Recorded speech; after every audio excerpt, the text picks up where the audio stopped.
Hello, everyone. So today we are having an enormously interesting interview with one of the best English teachers for children, plus a TEFL instructor. TEFL is the teacher of English to other people who don't speak English, and she taught English in the kindergarten and in China and had some crazy experience there. It's Christina Koval.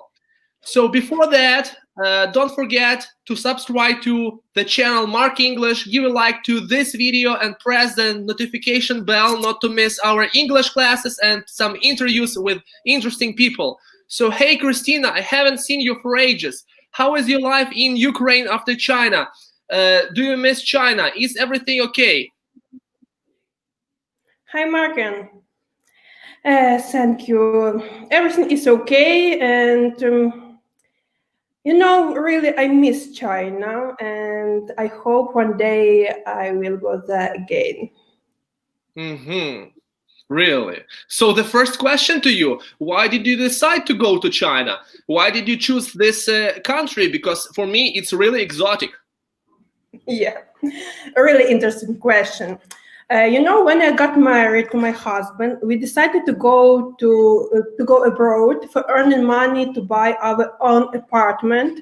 But firstly, we wanted to move to Europe. It was just an idea. And one day, I decided to go to Chinese classes just for fun. And there I met a girl, Ola, who is my friend now, and she had already had teaching experience in China and wanted to go there again. And a few months later, she recommended us to go there and try teaching in China. That's why we decided to go there. And was it difficult to adjust to those conditions in China? And do you remember your first month of being in China? How was it? Oh, I remember my first day in China. It was horrible. The weather was boiling, and I couldn't breathe. I felt the air, and it was sticky, and I smelled the stink everywhere. Just later, I understood that it was the cuisine, and I felt there a smell of seasons and untypical for me food stuff. Cuisine, it's very, very funny. Horrible and funny, I would say. So, in what city did you teach? Did you teach in Beijing, or was it a kind of school, or was it a kindergarten? And how did it look like? I was working in Shenzhen. It is one of the biggest cities in China, where 90% of electronics in the world is produced. Firstly, I used to work in a training center, which means that I had some different lessons during the day, in our language courses. And then I went to kindergarten, where I had just one group all day. But still, I had lessons in the training center, like part-time job on weekends. So I heard of Shenzhen. This is really a technological city, and this is the city of the future. Yeah, it was. You were lucky to go there. Okay, so did you go to China alone or with someone else? And I know that you have a husband, and I know your husband. And what was the reaction of him when he heard that you were going to China? Oh yes, I went there with my husband, and he was shocked by my idea, and didn't even want to listen to me. And it took me 3 months to convince him to go there. Wow. And first he told me that it's a bad idea. It would be better to go to Europe as all ordinary people, something like that. Yeah. And fortunately, you worked on him, and he agreed. And when you came there, how did the Chinese management treat you? And did they require a lot? Did you have any troubles at work? I want to tell you that before China, I used to work in big companies in Ukraine, where the manager doesn't know how to task correctly the employees with a job. The same situation in China. They don't know how to teach, but they have a lot of ideas that they recommend teachers. I try to explain to them that something could be unlogical, but they were confident with their rights. Such a hierarchy, yes? They ask you to do that, and you have to do that, yes? Recommendation? Yes, because they pay me money. Like because Chinese parents paid big money and didn't see the results. Yes, as far as they have some big money, maybe they want their kids to study with English native speakers. How did you resolve that problem? And did the parents, those parents, know that you are from Ukraine? Do you have a special name, maybe? Look, yes, you're right. Their parents want just teachers from the USA, the UK, like that. But when I worked in the kindergarten, it wasn't a big problem, children were fond of me and parents liked me. But when I used to work in training center, parents didn't know that I'm from Ukraine, and I was really unhappy there because I was afraid to speak in my native language around the school. And tell me, please, about your Chinese kids. Were they obedient or naughty, or maybe they were eager to learn? The same as in Ukraine. Some of them were naughty, some of them were eager to learn. But what's different? Look, Chinese parents don't let children have their ordinary childhood because of competition among Chinese. Parents understand that their kids have to learn a lot to be better. And from 2 years, toddlers go to different courses. For example, I have a student who in his 5 plays the piano perfectly and had performance on the stage. And his friend Phil, in his 5, attended a lot of different courses during the week. For example, art courses or economy for kids, something like that. Economics for kids at the age of 5? Oh my goodness, it's something unbelievable. This kid must be really like an indigo, like in the future, like a wunderkind, I would say. Yeah, something like that. So, those Chinese parents take care of their children a lot. So, what methods did you use to teach English? Okay, look. In a training center, I didn't use any known method because the owners asked to change the style of teaching every week, not just for me, for all teachers. But in kindergarten, we used the Montessori method. And as far as I know, you were supposed to teach them only with some photos, not with some images. Is it correct, or maybe I'm wrong?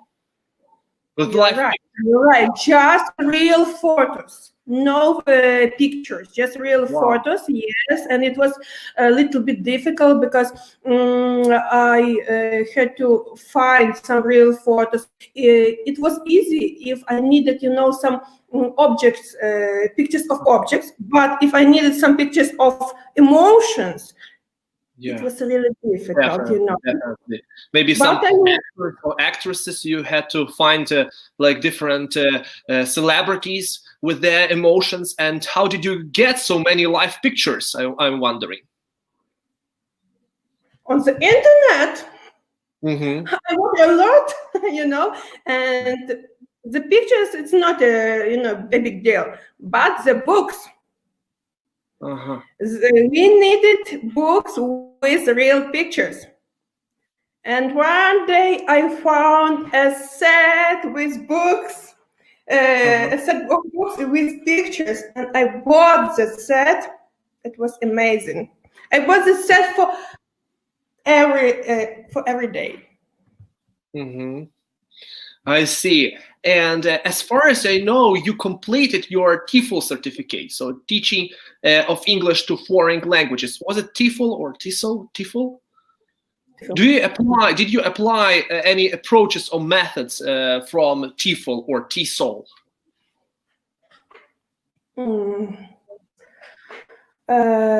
Yes, I got my TEFL certificate, but unfortunately, I didn't use that knowledge in my Montessori group because I attended a lot of trainings from famous international Montessori trainers.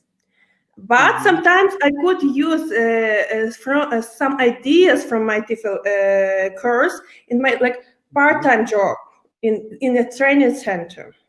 I see. And what about now? Are you using these techniques from the TEFL now in your classes? Sometimes. Okay.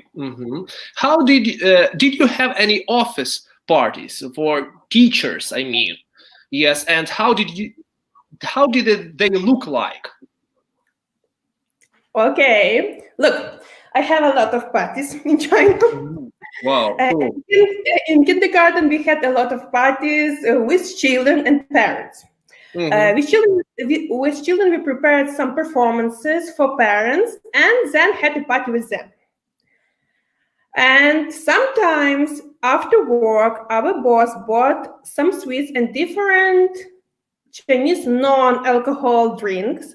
And we had a party in the kitchen with the staff. And my favorite parties, just 2 or 3 times per year. Wow.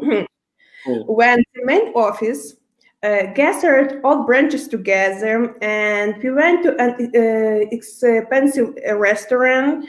For instance, it could be dinner in a Hilton restaurant or famous, or famous Japanese restaurant. And as the Chinese like eating a lot, we could order as much as we could eat and drink, and they footed the bill, covered the bill, yeah? Unbelievable. So they paid for all this stuff.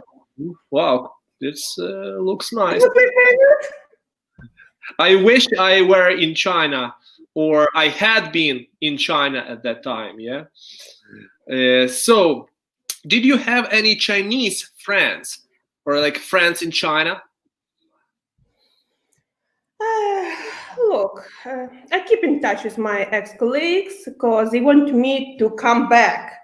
But actually, the Chinese aren't very friendly as they cannot keep the connection in the distance. I see. So they're like really close. I mean, yeah. They wanted some live connections. All right. So tell me, please, about some ridiculous, some strange things about Chinese culture, because I heard a lot. Maybe you'll tell us something new. I will try something new. Okay, look. For example, they drive dangerously. For example, if they get a message, they can stop on the road and reply. I mean, They don't move to the side. They just stay in the center and reply. Unbelievable. Yes, yeah. I saw it many times. Okay. They always think about food.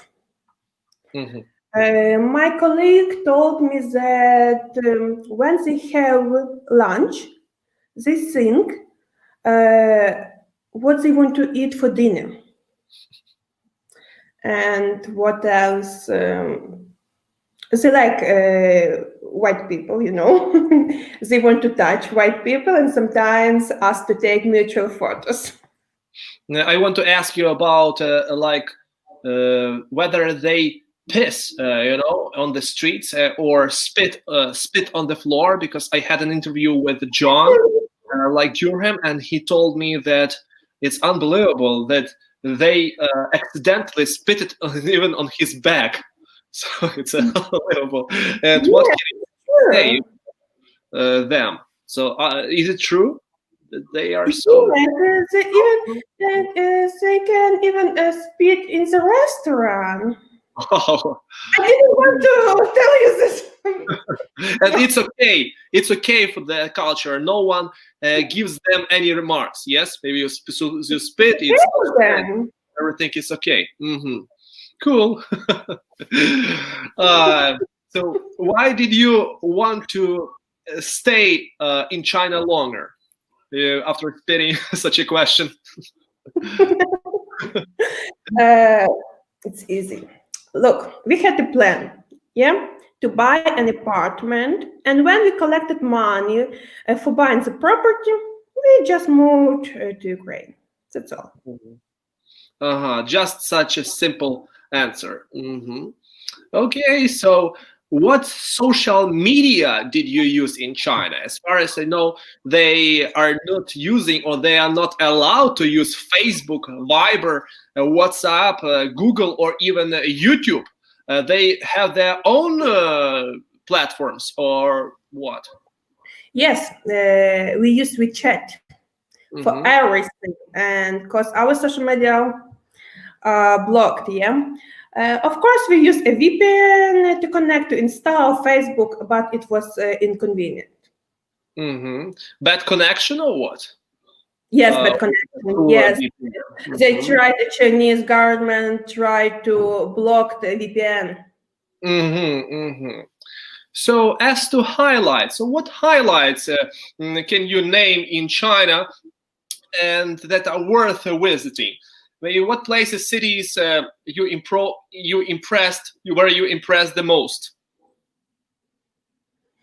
Look, actually, I hadn't been to many places in China because it was very expensive. Every holiday we moved abroad. Yes, it was cheaper to go to Malaysia or Bali. But one place in China I can recommend. It is Zhanjiang. Or the Avatar Mountains. And they are amazing, and it is a little bit difficult to get there, but it's worth it. Do you mean that how much money do I have to go to the place of interest in China? I don't know. Fancy, you don't know? It's not for me. It's a good option. Maybe it's expensive for him, yeah? No, for us. All right. Joking. So, please tell me about some craziest or maybe the funniest moments while you were teaching English to Chinese kids, if you remember such. Okay. Look, as for me, the craziest moment was to teach children, because it wasn't effective, But Chinese parents didn't understand that, and one day they brought me a child who was just 8 months. I didn't know what to do. It's a baby. Yes, baby. The baby. But actually, I have a lot of funniest moments with my children in China. Also, especially during our games, I laughed a lot with them. Mm-hmm. I see. And let's talk about pros and cons of China. And what is the biggest advantage and biggest disadvantage of going to China to teach English? Look, just in my opinion, Mm-hmm. the biggest advantage of going to China is the possibility to see Asia and earn money. Like for me, it's important to know. But there are a lot of disadvantages. For example, bad food, pollution, and the disease. I had big problems with my health there. But if you can afford, could you buy some good food in China? Was it a good food in China? Yeah, you can buy European food. Uh-huh. Just to go to European restaurants and buy some European cuisines. And do they have like Italian cuisine, British cuisine, everything like this? Yes. Supermarkets with European food. Mm-hmm. Really cool. Really cool. Like that, yeah, but very expensive. Mm-hmm. Expensive, like twice more expensive than we have? Twice, I think. Wow, unbelievable. So, and the last question to you, what advice or tips or recommendations can you give to those people who are going to teach English abroad and maybe in China in particular? Is it a good country to get that experience of an English teacher? Okay, look, if you want to go to China, you have to be ready to move to another planet. Firstly, Wow. Yes, you have to be flexible because if Chinese employers pay money, they want you to do everything in their way, even when it is illogical for you. Okay, and as to the experience of teaching English, I cannot say that it is the best one because your English can transform into Chinglish. Chinese plus English, correct? Yeah. Like the blending, Chinese plus English, Chinglish. Yeah. Yes. But you have a chance to work with native speakers. Your husband told me like such a word, and I looked it up in the dictionary, like something like walkie talkie. What walkie talkie? It's a radio, but walkie talkie it's like to talk. I remember this. It's Chinglish, and I couldn't find this word in the dictionary even. Yes, and it doesn't exist in English, but it exists in Chinglish. So we have to have a Chinglish dictionary. I have to buy a Chinglish dictionary here and put it like on the shelf. Yeah. Okay. So thanks a lot, Christina, for such a wonderful interview. I'm sure everybody enjoyed it, and me personally, I really enjoyed it. Like sincerely, I can tell you. And you guys, please subscribe to this channel. Don't forget to give a like if you like this video. Write some comments. Do you want, after this interview, to go to China? And why would you like to go there? And please hit the notification bell not to miss our classes and interviews with interesting people. That's it. Maybe you want to tell something, Christina? Thank you very much, Mark. I was very happy to attend this interview. Thank you. Thank you. Take care. Bye-bye. Bye.